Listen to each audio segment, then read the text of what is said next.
From 1925 to the declaration of the Republic in 1960, the island of Cyprus was a crown colony of the United Kingdom. But its geopolitical significance has always been paramount in a region of intense upheaval. Currently, Cyprus is divided between the government of Turkish Cypriot North, controlling the northern third, the Greek Cypriot Republic of Cyprus, controlling the southern two-thirds, a UN buffer zone, and 2 British sovereign base areas. Cyprus has been invaded and controlled by many powers over the millennia as part of strategic control over the eastern Mediterranean by many powers, whether it was Alexander the Great, Greek Ptolemaic Egypt, the Roman Empire, the Byzantine Empire, the Arab Caliphate, the French Lusignans, and the Venetians from 1473 to 1571, and then the 300 years of Ottoman rule between 1571 and 1878. The Ottomans gave Cyprus to the British, who placed Cyprus under the UK's administration based on the Cyprus Convention in 1878. In 1914, the UK formally annexed Cyprus. In the late 20th century, Cypriot history has been unsettled with its independence movement, communal violence and conflict, an invasion by Turkey in 1974, and a divided island. With the reunification of Germany in 1990, Cyprus bears the unfortunate title of being the only remaining capital city in the world which is divided. I'm your host Kasim, and welcome to another KJ vid. In this video we will discuss the relations between Turkey and Cyprus, but just before we begin, please support KJ Vids by subscribing to our membership plan on kjvids.co.uk. The website has tons of other content and is a useful resource for anyone who wants to learn more about global issues.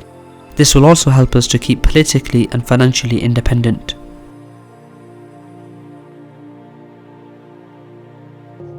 With Cypriot independence, Turkish Cypriots were going to lose the political influence they had whilst during British control, with the argument against them being that as the minority population it should not have a 50-50 political influence with the majority Greek Cypriot population. And this has been mirrored with the 2004 Annan Plan that sought to give equal political representation to both Turkish and Greek Cypriots, despite Greek Cypriots being 77% of the population. The divisions along ethnic lines in Cyprus foreshadowed the ethnic tensions of the civil war in Yugoslavia in the 1990s, leading to communal tensions, violence, and destruction from both sides.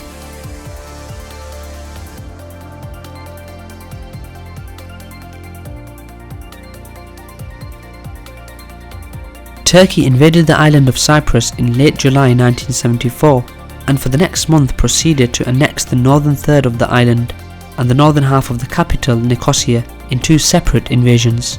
The island and the capital is still divided to this day. The pretext of the Turkish invasion was to secure the rights and protection of the Turkish Cypriot minority, which Turkey decided was a clear and present danger. This was after the declaration of the 1960 Republic Independent Cypriot government over the whole island from British control.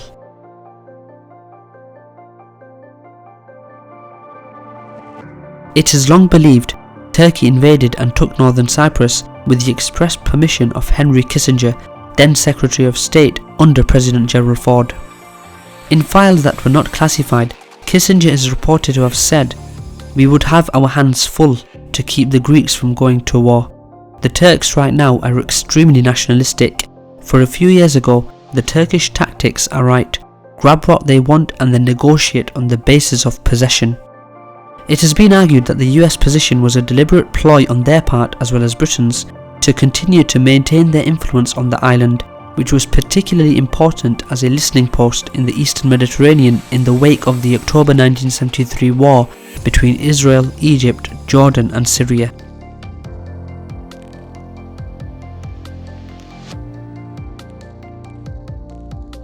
Britain has 2 key military installations on the island, the RAF base at Akrotiri and the Decalier cantonment for the British Army as part of the British Forces Cyprus.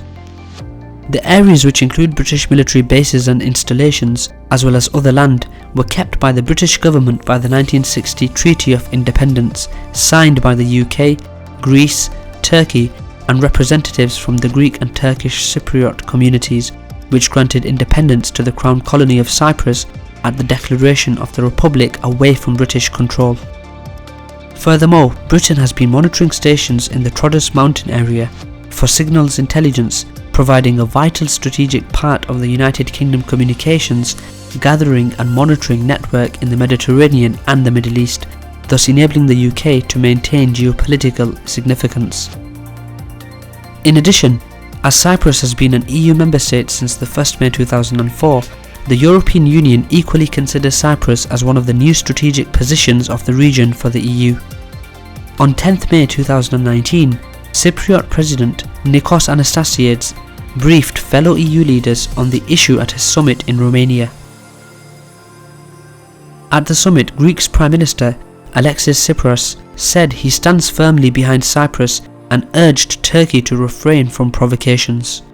We had the chance together with President Anastasiades to highlight as a core issue of today's summit the illegal actions of Turkey within Cyprus' exclusive economic zone, Tsipras said. I completely supported the position of the President of Cyprus, who asked for this issue to be confronted as a European issue, and I pointed out that the European Union has a special geopolitical and energy interest in the area of Eastern Mediterranean.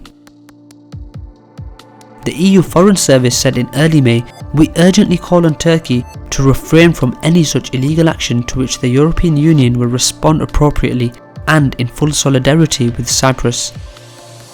Then, the US State Department said the following day, this step is highly provocative and risks raising tensions in the region. We urge Turkish authorities to halt these operations.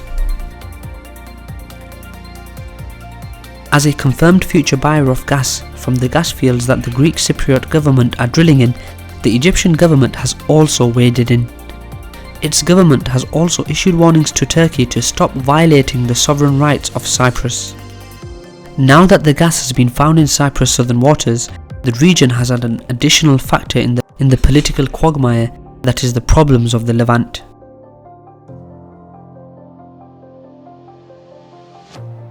Turkey has always coveted to dominate Cyprus as it did historically, so Erdogan is not exclusive in this regard.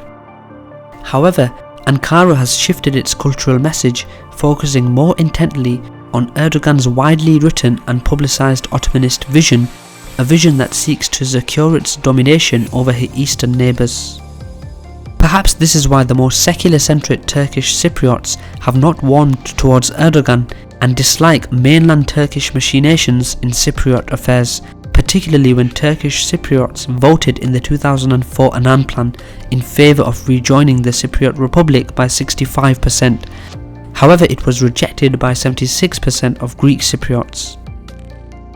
In light of the recent political and possible military tensions regarding the gas fields in the Republic of Cyprus's southern economic sovereign waters, this is only the latest in a series of decisions Turkey has made to extend influence in the region, whether that is in Iraq or more recently in northern Syria, clashing with US-backed Kurdish militia. Cypriot gas appears to be another excuse rather than a genuine reason for further interference, with the added reward of ex nihilo nihil fit, nothing from nothing. If Turkey can apply enough threatening pressure, it will force unwilling neighbours to an imaginary table. However, there are other geopolitical issues to consider. Erdogan is also building the Russian gas pipeline, which we have talked about in other videos, that will undermine EU energy security. Turkey has also confirmed its purchasing of the Russian S-400 air defence system, despite US warnings that could compromise its NATO ties. Turkish's Vice President Fuat Oktay told Kanal 7, a Turkish state broadcaster, that Turkey would buy the Russian S-400 system even if the US imposed sanctions in return. We've completed the S-400 deal, it's a done deal, Turkish Foreign Minister Mevlut Cavusoglu also said on Friday while visiting Hungary.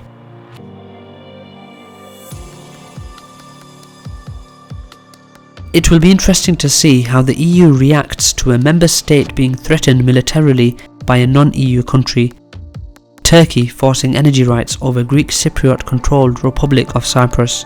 How will the EU continue to react? What will Greece's reaction be if Turkey initiates military conflict?